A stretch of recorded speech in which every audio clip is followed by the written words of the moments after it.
వీక్షకులందరికీ నా శుభాభివందనాలు. ఈరోజు కొద్దిసేపు ఒప్పుకోలు ప్రార్థన గురించి మాట్లాడుకుందాం. ప్రియ సహోదరులారా, ఒప్పుకోవాలి అంటే మనం ప్రార్థన చేసేటప్పుడు ఒప్పుకోవాలి. బైబిల్ గ్రంథంలో ప్రార్థన చేసేటప్పుడు ఒప్పుకున్న వాళ్ళని కొంతమందిని మనం ఈరోజు చూద్దాం. ఎజ్రా గ్రంథం 9వ అధ్యాయము 15వ వచనం. ప్రియ సహోదరులారా, ఎజ్రా ఈ విధంగా ప్రార్థన చేశాడు. ఎజ్రా ఈ విధంగా పాపాలను ఒప్పుకున్నాడు. అయ్యా, నేను పాపిని, నీ మందిరంలోకి అడుగుపెట్టడానికి కూడా నాకు అర్హత లేదు అని ఎంతగానో పశ్చాత్తాపడి ప్రార్థన చేసుకున్నాడు. ప్రియ సహోదరులారా, ఇజ్రాయేల్ దేవా, నీవు న్యాయవంతుడవు. అక్కడ దేవుని దగ్గరికి వెళ్ళి ఆ ఎజ్రా అడుగుతున్నాడు, ఇజ్రాయేల్ దేవా, నువ్వు న్యాయవంతుడివి, నువ్వు ధర్మం చేసే దేవుడివి, నువ్వు చాలా న్యాయం చేసే దేవుడు, నువ్వు న్యాయవంతుడు దేవా.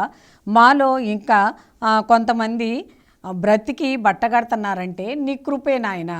దేవుని స్తోత్రం. ప్రియ సహోదరులారా, ఇజ్రాయేలీల గురించి అక్కడ ఎజ్రా మాట్లాడుతున్నారు. ఏమని మాట్లాడుతున్నారంటే, అయ్యా, మాలో ఇంకా కొంతమంది బ్రతికి బట్టగడుతున్నారంటే నీ ఉచితమైన కృపే. ప్రియ సహోదరులారా, ఈ రోజున మనం చేసిన పాపాలను ఆయన జ్ఞాపకం చేసుకొని మనల్ని కనుక శిక్షిస్తే, మనల్ని కనుక శపిస్తే, ప్రియ సహోదరులారా, మనం దేనికి పనికిరాం. ఆయన అన్ని జ్ఞాపకం చేసుకుంటే అసలు మన ఈ లోకంలో ఉండలేము. కానీ ఆయన అన్ని జ్ఞాపకం చేసుకోరు. ఎన్నో క్షమిస్తూ ఉంటారు, ఎన్నో చూసి చూడనట్టు పానిస్తూ ఉంటారు. ఎన్నిసార్లు తప్పు చేసినా ఒక్కసారి దేవాలయానికి వచ్చి, అయ్యా ప్రభువా నన్ను క్షమించు అంటే క్షమిస్తారు. కాబట్టి ప్రియ సహోదరులారా, మాలో ఇంకా కొంతమంది బతికి బట్టగడుతున్నారంటే అది నీ కృపే అని చెప్తున్నారు.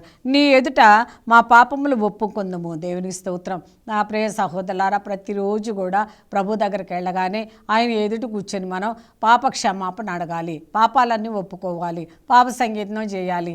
మనం పాపాలు ఎప్పుడైతే పాప సంగీతం చేసి ఆ పాపాలన్నీ ఒప్పుకున్నప్పుడు దేవుడు మనల్ని క్షమించి నూతన జీవితాన్ని ఇస్తాడు, కొత్త జీవితాన్ని ఇస్తాడు, విడుదల జీవితాన్ని ఇస్తాడు.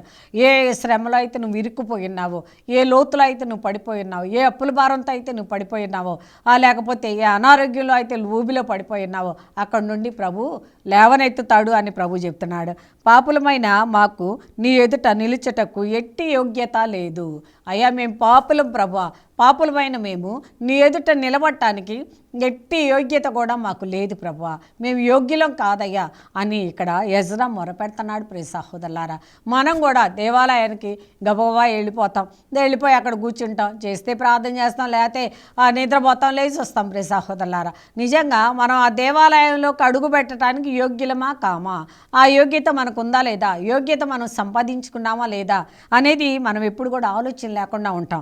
కానీ ఇక్కడ ఈ యొక్క ఎజ్రా చెప్తున్నాడు, అయ్యా మేము పాపులం ప్రభువా, నీ ఎదుట నిలబడటానికి కూడా మాకు యోగ్యత లేదు అని ప్రార్థించారంట. ప్రియ సహోదరులారా, ఈ రోజున మనం కూడా ప్రార్థన చేయాలి. అయ్యా, నీ ఎదుట నిలబడటానికి కూడా మేము అర్హులం కాదు, ఆ శక్తి, ఆ ప్రార్థన, ఆ బలం మా దగ్గర లేదు. అయినప్పటికీ నాయన, నువ్వు క్షమిస్తావనే ఒక ఆశతో, నువ్వు మన్నిస్తావనే ఒక ఆశతో, నువ్వు మా వైపు చూస్తావనే ఒక ఆశతో నీ ముందు నిలబడి అడుగుతున్నాం ప్రభు అని అడగాలి. ప్రియ సహోదరులారా, అదే కాకుండా ఆయన న్యాయవంతుడు. ప్రియ సహోదరులారా, న్యాయవంతుడివి అని చెప్తా ఉన్నారు. బైబిల్లోనే నేర్చుకోదగిన విషయం సత్యం. బైబిల్లో నేర్చుకోదగినటువంటి ఒక ముఖ్యమైన విషయం ఏంటంటే సత్యం. ఎవరైతే సత్యాన్ని మాట్లాడతారో, ఎవరైతే సత్యంగా ప్రవర్తిస్తారో, ఎవరైతే సత్యాన్ని నమ్ముకుంటారో అటువంటి వాళ్ళు నిజమైన దేవుని బిడ్డలు. ఇక్కడ బైబిల్ మొత్తంలో సత్యం అనే ఒక మాట, గొప్ప మాట ఉంది అని చెప్తా ఉన్నారు. ఆదికాండం 18వ అధ్యాయం 25వ వచనంలో అబ్రహాం వేడుకుంటున్నాడు. సత్యంతో ఉన్నటువంటి అబ్రహాం, అబద్ధాలు ఆడకుండా ఉన్నటువంటి అబ్రహాం, ప్రార్థనాపరుడైనటువంటి అబ్రహాం. ప్రియ సహోదరులారా, మంచివారిని చెడ్డవారిని, సన్మార్గులను దుర్మార్గులను ఒకే రకంగా శిక్షిస్తావు. దేవునికి స్తోత్రం. ప్రియ సహోదరులారా, మంచివారిని చెడ్డవారి మీద ఒకే వర్షం కురిపిస్తారు, ఒకే ఎండను పంపిస్తారు. మంచివారికి భోజనం ఇస్తున్నారు, చెడ్డవారికి భోజనం ఇస్తున్నారు.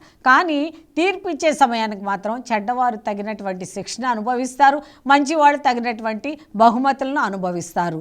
కాబట్టి ప్రియ సహోదరులారా, ఈ రోజున మనం ఏ కోవలో ఉన్నాము? దుర్మార్గుల కోవలో ఉన్నామా, మంచివారి కోవలో ఉన్నామా?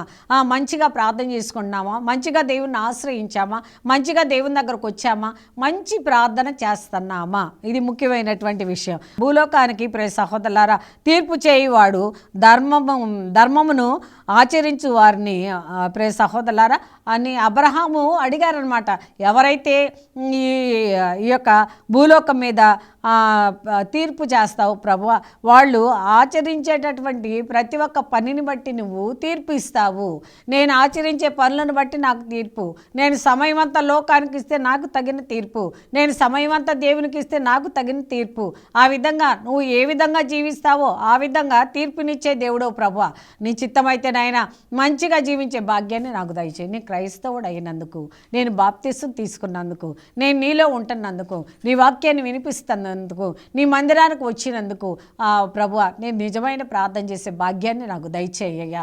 నిజం కావాలి ప్రభువా నీకు, అందుకే నిజమైన ప్రార్థన నాకు దయచేయి ప్రభు అని ప్రభు చెప్తా ఉన్నారు. ద్వితీయోపదేశకాండం 4:8 చెప్తున్నారు, ఈరోజు మీకు నేర్పే ఈ సమస్త ఉపదేశములు, చట్టాలు, న్యాయ నిర్ణయాలు ఏ గొప్ప జనానికి ఉన్నవి. ప్రియ సహోదరులారా, ఆయన నేర్పేటటువంటి యొక్క పనులన్నీ కూడా ఎవరి దగ్గర ఉన్నాయి? ఏ గొప్ప జనాంగం దగ్గర ఉన్నాయి? ప్రియ సహోదరులారా, ఒక్కొక్కళ్ళు చెప్పినా కానీ దాన్ని అలమర్చుకోలేరు, దాన్ని ఇముడ్చుకోలేరు, దాన్ని తీసుకోలేరు, దాన్ని పాటించలేరు ప్రియ సహోదరులారా. కానీ కొంతమంది జాగ్రత్తగా వింటారు, ఆలోచిస్తారు, దాన్ని పాటిస్తారు. దాన్ని పాటించలేకపోతే దేవుణ్ణి అడుగుతారు, అడిగి తీసుకొని దాని ప్రకారంగా జీవిస్తారు. అదేవిధంగా ఇక్కడ మనం కూడా ప్రతి సమస్త జనులు ఎవరైనా సరే ఆ విధంగా ఆయన ఆజ్ఞను పాటించాలి, ఆయన మాటను పాటించాలి, ఆయన మాట ఏందో తెలుసుకోవాలి, ఆయన మాట ఏందో గ్రహించుకోవాలని ప్రభు ఈరోజు చెప్తున్నారు. సమూయేలు 1 గ్రంథం 12:7 చెప్తున్నారు, కొంచెం సేపు నిలిచి నా పలుకులు ఆలకించుము. దేవునికి స్తోత్రం. కొంచెం సేపు నిలబడి నా మాట, ఆయన శిష్యులకి ఏం చెప్తున్నారు? నా కోసం కొద్దిసేపు అయినా మీరు మేల్కొని ఉండి ప్రార్థన చేయలేరా అని చెప్తున్నారు. ప్రియ సహోదరులారా, మనకు కూడా ప్రభు అడిగినట్లే, మీరు కొద్దిసేపు అయినా రాత్రిపూట లేదా పగటిపూట కొద్దిసేపు అయినా మేల్కొని ప్రార్థన చేయలేరా? పగటిపూట పూజ పెట్టినా, పగటిపూట ప్రార్థన పెట్టినా, రాత్రిపూట ప్రార్థన పెట్టినా నిద్రపోతానే ఉంటాం ప్రియ సహోదరులారా.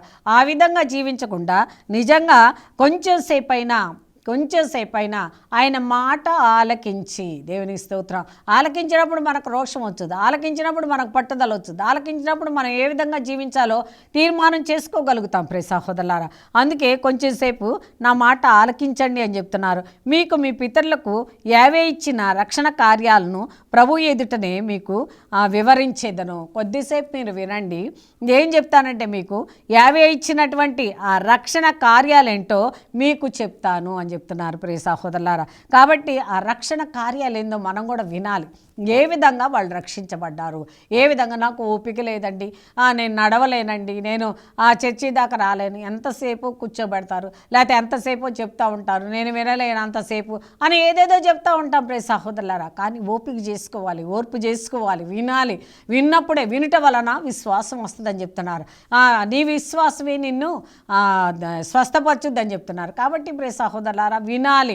ఎవరైతే వాక్యం వింటారో ఆ చెవులు కడగబడతాయి, ఎవరైతే వాక్యం వింటారో ఆ హృదయం కడగబడుద్ది, ఎవరైతే వాక్యం వింటారో కఠినమైన హృదయాలను మార్చబడుతుంది, రాతి లాంటి గుండెను మాంసం గుండెగా మార్చుద్ది. కాబట్టి ప్రియ సహోదరులారా, వినాలి. వినుట వల్లనే మనకు విశ్వాసం పెరుగుద్ది అని ప్రభు చెప్తున్నారు. నీ ఎదుట నేను వివరించేదను, వినండి అని చెప్తున్నారు.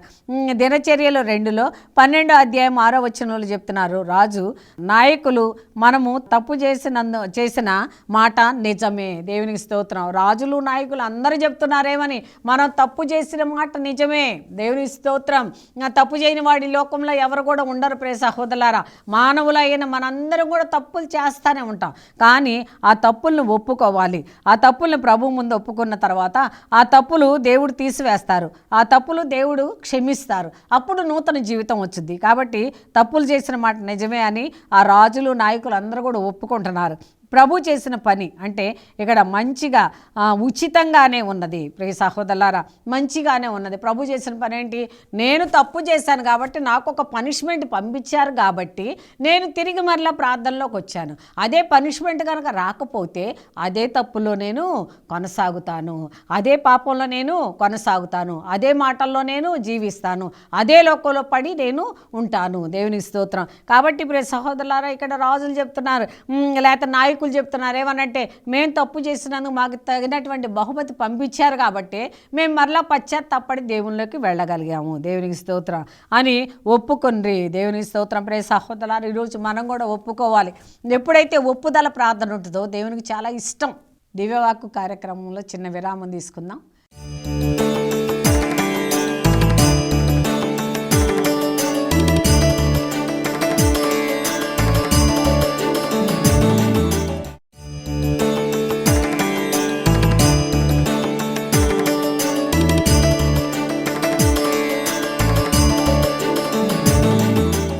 దివ్యవాక్కు కార్యక్రమానికి తిరిగి స్వాగతం.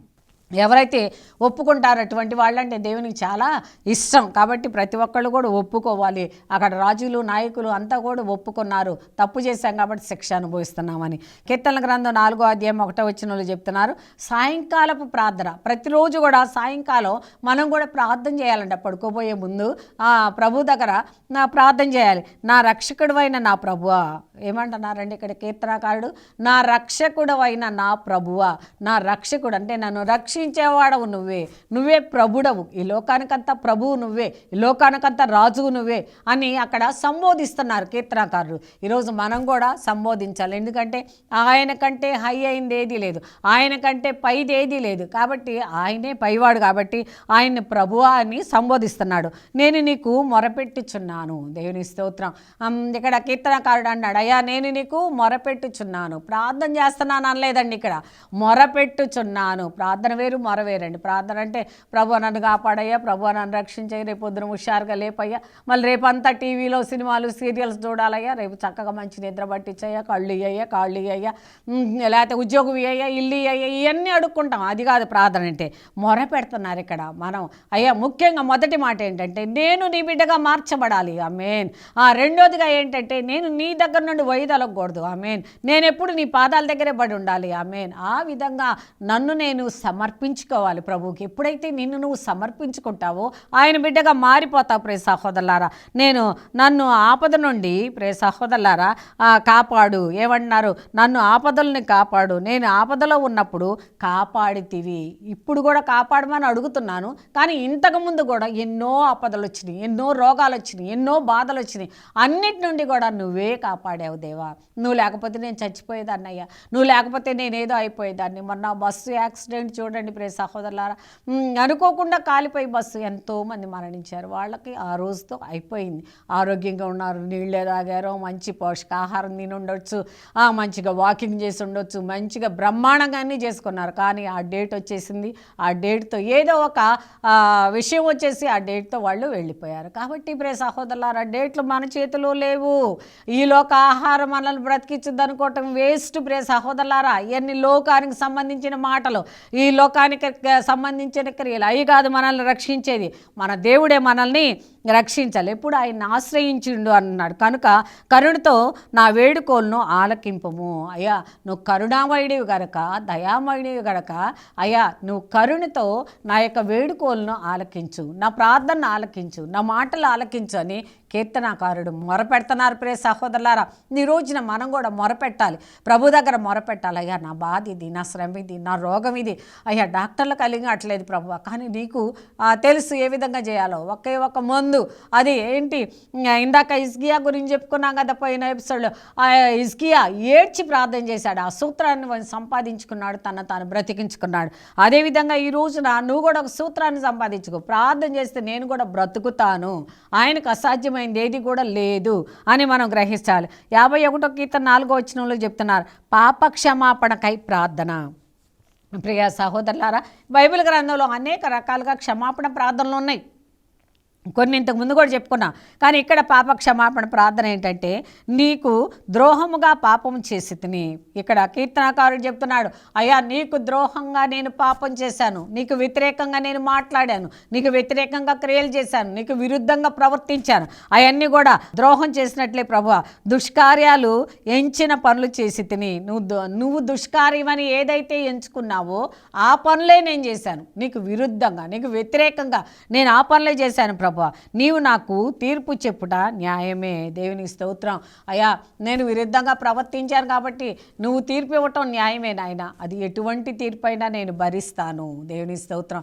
అది ఏదైనా నేను భరిస్తాను. కానీ నిన్ను అడుగుతున్నాను ప్రభా, ఇక నేను మార్పు పొందాలని, ఇక నేను మారు మనసు పొందుకోవాలని, ఇక క్షమాపణ అడగాలని నీ దగ్గరకు వచ్చాను ప్రభా అని మనం అడిగినప్పుడు ఆ దేవుడు తప్పకుండా మనల్ని క్షమించి ఏ శోధన అయితే మనలో ఉందో, ఏ విరుద్ధం అయితే మనలో ఉందో ఆ విరుద్ధాన్ని నుండి విడుదల దయచేస్తారు. నన్ను దోషిగా నిర్ణయించుట సబబ్బే.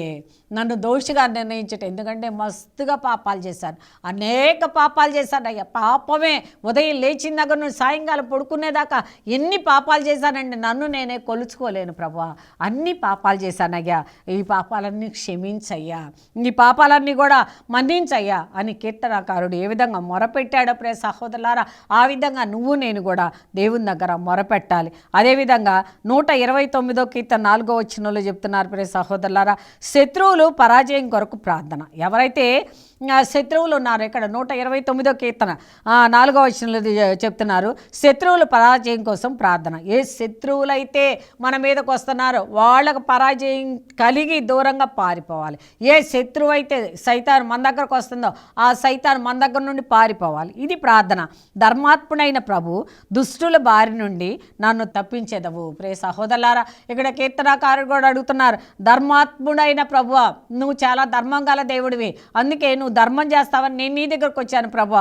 ధర్మాత్ముడైన ప్రభువా, దుష్టుల బారి నుండి, దుష్ట ఆత్మల నుండి, దుష్ట శక్తుల నుండి నన్ను విడిపించయ్యా, నన్ను తప్పించయ్యా అని ప్రార్థన చేస్తున్నారు. ఈరోజు నా మనలో ఏ దురాత్మ అయితే ఉందో, ఏ సైతాను శోధన అయితే ఉందో, ఏ సైతాను శక్తులు అయితే ఉన్నాయో, ఏ సైతాను క్రియలు అయితే ఉన్నాయో అవన్నీ పోవాలంటే, ఆ దుష్టాత్మ తొలగిపోవాలంటే అది ఒక్కటే ఒక మార్గం, దేవుడే. ఇంకెవ్వరు తీసేయలేరండి. ఆ దుష్టాత్మ తొలగించే శక్తి ఎవరికి ఉండదు ప్రియ సహోదరులారా, ఒక్క దేవునికే ఉంటుంది. నువ్వు ఎప్పుడైతే దేవుణ్ణి ఆశ్రయిస్తావో, దేవుని దగ్గరికి వెళ్తావో, ఆ దుష్టాత్మ యేసు నామములో బయటికి వెళ్ళిపోతుందని చెప్తున్నారు. అదేవిధంగా 145వ కీర్తన 17వ వచనంలో చెప్తున్నారు, ప్రభు ప్రతి కార్యాన్ని నీతితో చేయును. దేవునికి స్తోత్రం. ఆ ప్రియ సహోదరులారా, ఏ కార్యం చేసినా ఆయన నీతితో చేస్తారంట. మనం కూడా నీతివంతుల్లాగా మారాలి. ఎప్పుడు మారుతామండి? వాక్యం విన్నప్పుడు. ఎప్పుడు మారుతామండి? ప్రార్థన చేసినప్పుడు. ఎప్పుడు మారుతామండి? వినయం కలిగినప్పుడు. ఎప్పుడు మారుతామండి? పశ్చాత్తాపడ్డప్పుడు. ఇవన్నీ కూడా ఎప్పుడైతే చేస్తామో ప్రియ సహోదరులారా, మనం కూడా నీతివంతులుగా మారుతాం, నీతివంతమైన ప్రార్థన చేస్తాం. ఎప్పుడైతే నీతివంతమైన ప్రార్థన చేస్తామో ప్రియ సహోదరులారా, దేవుడు కూడా నిన్ను రక్షిస్తారు, దేవుడు కూడా నిన్ను కాపాడతారు, ఆయన కూడా నీతి కార్యాలు నీ పట్ల అనేకం జరిగిస్తారు అని చెప్తున్నారు. అదే కాకుండా అతని పనులు దయతో ఉండును. దేవుని స్తోత్రం. ఆయన పనులు ఏ విధంగా ఉంటాయంటండి? దయతో ఉంటాయంట. నువ్వు ఎంత కఠినమైన ఘోరమైన పాపం చేసినా కానీ అంత శిక్ష వేయకుండా దయగలిగి నిన్ను దగ్గరకు తీసుకున్నారు, దయగలిగి నిన్ను ప్రేమించారు, దయగలిగి నీకు కావలసినవి కూడా సమకూర్చారు. కాబట్టి అటువంటి దేవుడు మన దేవుడు. నువ్వు కూడా దగ్గరికి వెళ్ళి అడిగినప్పుడు నిన్ను కూడా దేవుడు దగ్గరకు చేర్చుకొని దీవిస్తారు, ఆశీర్వదిస్తారు అని చెప్తున్నారు. అదేవిధంగా యెషయా గ్రంథం 24వ అధ్యాయం 16వ వచనంలో చెప్తున్నారు, నీతివంతులమైన ఇజ్రాయేలు ప్రజలకు గౌరవము కలుగునుగాక అని ఆ నేల అంచుల నుండి ప్రజలు పాడగా. ప్రియ సహోదరులారా, ఇక్కడ ప్రజలు పాడారంటే ఏమని? నీతివంతుడమైన ఇజ్రాయేలు ప్రజలకు గౌరవము కలుగునుగాక అని ఆ ప్రియ సహోదరులారా వారు అరుస్తున్నారంట. దేవునికి స్తోత్రం. నీతివంతులకు ఎప్పుడైనా సరే ఏం దొరుకుద్దండి? గౌరవం దొరుకుద్ది. అందరి దగ్గర ఎక్కడికి పోయినా సరే వాళ్ళు గౌరవిస్తారు, ప్రేమిస్తారు. ప్రియ సహోదరులారా, ఎవరిని ప్రేమిస్తారు? ఎవరైతే నీతివంతులు ఉన్నారో, ఎవరైతే నీతిగా ప్రవర్తిస్తున్నారో, ఎవరైతే నీతిగా ఉంటారో అటువంటి వాళ్ళను మాత్రమే ఆ విధంగా గౌరవిస్తారు ప్రియ సహోదరులారా. కాబట్టి ఈరోజు మనకు కూడా అందరి దగ్గర గౌరవం దొరకటల్లా, ఎవరి దగ్గర ప్రేమ దొరకటల్లా, వాళ్ళు దూరంగా నెట్టేస్తున్నారు, వాళ్ళు దూరంగా చేసేస్తున్నారు, ఏదేదో మాట్లాడుతున్నారు. ఎందుకు? ఆ విధంగా నా బంధువులే నన్ను ప్రేమించలేకపోతున్నారు, నా కన్న తల్లిదండ్రులే నన్ను ప్రేమించలేకపోతున్నారు. ఎందుకు అంటే నువ్వు ఆ దేవుణ్ణి ప్రార్థన చేయలేక, నువ్వు దేవునికి దూరంగా ఉన్నావు కాబట్టి వాళ్ళు కూడా నిన్ను దూరంగా నెట్టేస్తున్నారు అని చెప్తున్నారు. కాబట్టి కానీ నేను చెడితిని, నాకు దుర్గతి తప్పదు అని భావించి తిని, నేను ఎట్లోగా చెడిపోయాను, అందుకే నాకు ఈ దుర్గతి తప్పదు అని నేను ముందుగానే భావించాను. కాబట్టి మోసగాళ్ళు మోసం చేయుచున్నారు, ద్రోహులు ద్రోహం చేయుచున్నారు అని చెప్తున్నారు. ఎవరైతే మోసగాళ్ళు ఉన్నారో వాళ్ళు మోసం చేస్తున్నారు, ద్రోహులు దుర్మార్గులు నన్ను ద్రోహం చేస్తున్నారు. ఇర్మియా గ్రంథం 12వ అధ్యాయం 1వ వచనంలో చెప్తున్నారు, దుర్మార్గులు వృద్ధి. ప్రియ సహోదరులారా, దేవా నేను నీతో వాదించనేలా, నీవే ఒప్పని తెలుసుకుందును. దేవునికి స్తోత్రం. దేవా నిన్ను నేను వాదించనేలా, నువ్వే ఒప్పు, నువ్వే మంచి దేవుడు, నువ్వే గొప్ప దేవుడు అని నేను తెలుసుకున్నాను. అయినను న్యాయమును గురించి నేను నిన్ను ప్రశ్నించగోరేదను. అయినా కానీ న్యాయమును గురించి నేను నిన్ను ప్రశ్నిస్తున్నాను ప్రభువా. దుర్మార్గులు వృద్ధిలోకి రాగానేలా, దుష్టులు సుఖమును బడైనేలా. చూడండి ఏమని అడుగుతున్నారు, దుర్మార్గులు బాగా వృద్ధిలోకి రానేలా, దుష్టులు సుఖంగా ఉండనేలా అని అడుగుతున్నారు. కాబట్టి ప్రియ సహోదరులారా, మనం ఏం అడగక్కర్లా. ఆయన దుష్టులకు తగినటువంటి, కాకపోతే పొలంలో కలుపు మొక్కలు ఉన్నాయి ప్రభు అని అడిగినప్పుడు ఆయన ఏమన్నారు, ఇప్పుడు కాదు కోత సమయంలో వాటిని వేరు చేద్దామని చెప్పారు. అట్లనే ప్రభు ఓర్పు గల దేవుడు, ప్రభు ప్రేమ గల దేవుడు. కొంత టైం ఇస్తారు. దుర్మార్గులు చాలా అభివృద్ధి అయ్యారు, వడ్డీకి ఇచ్చేవాళ్ళు బాగున్నారు, నేనేంటి ఇట్లా అయిపోతున్నానని మనం ఎవరం కూడా మచ్చరపడాల్సిన అవసరం లేదు. మనం దేవుణ్ణి అడగటమే ముఖ్యం. ఎజ్రా 10వ అధ్యాయం 1వ వచనంలో చెప్తున్నారు, ఈ రీతిగా ఎజ్రా దేవాలయం ముందు నేల మీద వంగి దిగులుతో, నేల మీద వంగి అంటే దేవాలయంలోకి కూడా పోకుండా దేవాలయం ఎదురుగానే బోర్లా పడి దిగులుతో అంటున్నాడు, పశ్చాత్తాపంతో ప్రార్థన చేయుచుండగా ఇజ్రాయేలీల ప్రజలు, పురుషులు, స్త్రీలు, చిన్నపిల్లలు అందరూ కూడా ఆయనతో పాటు దేవాలయం బయట బోర్లా పడి ప్రియ సహోదరులారా చేతులెత్తి ఆయన పాప క్షమాపణ అడుగుతున్నారు. చేతులెత్తి ఆయన ప్రార్థన చేయ, అయ్యా నీ దేవాలయంలో అడుగు పెట్టడానికి నాకు అర్హతే లేదయ్యా, నా ఒళ్ళంతా పాపమే తండ్రి, నా ప్రతి ఒక్క క్రియ కూడా అనేది పాపపు క్రియే, అందుకే నీ యొక్క దేవాలయంలో అడుగు పెట్టడానికి నాకు అర్హత లేదు అని అందరూ కూడా ప్రియ సహోదరులారా ఆయనతో పాటు ఏడ్చి పశ్చాత్తాపడి ప్రార్థన చేశారు. కాబట్టి ఎజ్రాను చూసి వారు వెక్కి ఏడ్చటం ప్రారంభించారు. ఎజ్రా యాజకుడు ఆయన చాలా భక్తివంతుడు అయినప్పటికీ ఆయనే పశ్చాత్తాపడి ఎప్పుడైతే ఏడ్చారో ఆయనతో పాటు ప్రజలంతా కూడా ఆ దేవాలయం ముందు పడి ఎక్కి ఏడుస్తా పశ్చాత్తాపడి ప్రార్థించారు. ప్రియ సహోదరులారా, ఈ రోజున మనం కూడా ఎటువంటి ప్రార్థన చేస్తున్నాం? నువ్వెక్కడా దేవుడు అడుగుతున్నారు, ఎక్కడ పశ్చాత్తాపం లేకుండా ఒట్టి మాటలతో, పెదవులతో ఏదో 2 మాటలు పలుకుతున్నావా? అట్లాంటి ప్రార్థన అవసరం లేదు నాకు అని చెప్తున్నారు. కాబట్టి మంచి ప్రార్థన చేయటం మనం ప్రయత్నిద్దాం. చిన్న ప్రార్థన చేసుకుందాం. ప్రభువా, ఒప్పుదల ప్రార్థన అని ఈరోజు మీరు మాతో వాక్యం ద్వారా మాట్లాడారు. ప్రభువానికి స్తోత్రాలు. బైబిల్ గ్రంథంలో ఎంతోమంది ఆయన ఒప్పుదల ప్రార్థన చేసుకున్నారు. దేవానికి స్తోత్రాలు. మేము కూడా ప్రభువా క్షమాపణ ప్రార్థన, పాపాలు ఒప్పుకునే ప్రార్థన చేసే భాగ్యాన్ని మాకు దయచేయండి. నీ కృపలో నిలబెట్టండి. ప్రభువానికి స్తోత్రాలు. నీ కృపలో బలపరచండి అయ్యా. ఎప్పుడైతే మా పాపాలు ఒప్పుకుంటామో, మా పాపాలను క్షమిస్తామో, మాలో ఉన్న రోగాలన్నీ ఏసునామలో అటంతటా అవి వెళ్ళిపోతాయి. ప్రభు అటువంటి సమయాన్ని దయచేయమని, ఆటంకాలన్నీ తీసివేయమని మా ప్రభు అయిన యేసయ్య పేరిట వేడుకుంటున్నాము తండ్రి. ఆమేన్, ఆమేన్, ఆమేన్.